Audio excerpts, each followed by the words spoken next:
Parashat de Tzav, il est raconté comment pendant 7 jours il y a eu l'inauguration du tabernacle par Aaron et ses enfants qui ont fait les sacrifices. Dans la Chassidut, c'est expliqué que ces 7 jours-là correspondent aux 7 jours de la création, qu'ils amènent une perfection dans les 7 jours de la création. En effet, lors de la création, la lumière divine était ici sur terre, jusqu'à que Adam Arishon, le premier être humain, a fauté. À ce moment-là, la présence divine a quitté le monde.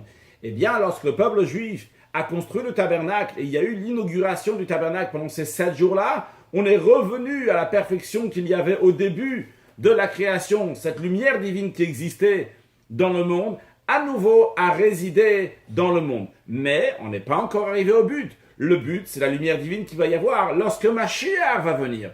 Qu'à ce moment-là, la lumière divine sera dans le monde d'un niveau très très haut et de manière révélée, de manière dévoilée, que tout le monde va le voir.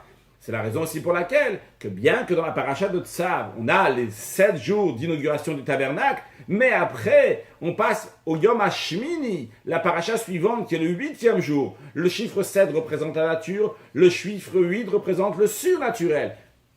Et en effet, le verset dit que lorsque Mashiach va venir, eh bien, la lumière du soleil va être Shivatayim keor Shivatayamim, va être 7 fois plus forte que la lumière des 7 jours. Sur le plan spirituel, cela veut dire qu'il y aura un dévoilement divin qui sera tout à fait au-delà de la nature, bien au-delà de ce qu'il y avait même au début de la création. Et pour cela, on se prépare à ce grand dévoilement divin. Nous aussi, on se dépasse, on ramène encore plus de lumière, beaucoup plus qu'on peut faire de manière naturelle, parce qu'on va au-delà de notre nature pour amener une grande lumière divine dans le monde à travers des actes de bonté et de bienfaisance que nous rajoutons pour amener la venue de Mashiach now.